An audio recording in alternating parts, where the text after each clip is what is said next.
The Tower of Babel is an ancient biblical tale said to explain life after Noah's flood apparently destroyed civilization. According to the story, God erected a huge structure from the heavens to earth to unite all humans, before scattering them across the globe.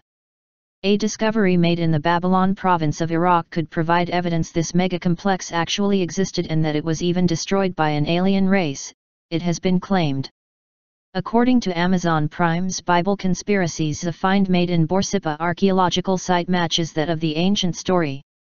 The 2017 documentary detailed, the Tower of Babel was said to be a myth by many scholars.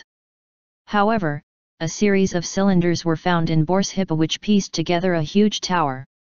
These may be part of the Tower of Babel due to their sheer size and evidence of burned stonework. The investigation digs deep into the story of the Tower of Babel, claiming the book of Genesis actually reveals an alien race was to blame for this destruction.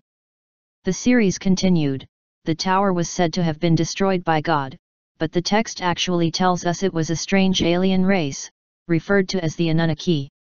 These Anunnaki were described as coming from the heavens, sent to guide humans. In times gone by they were called angels, but today we would call them aliens. In Genesis 6:4 we get a rather peculiar description of them. The book of Genesis describes how a group of giants were sent down by God to rule the earth. The passage reads, "There were giants in the earth in those days and also after that, when the sons of God came in unto the daughters of men, and they bare children to them. The same became mighty men which were of old, men of renown."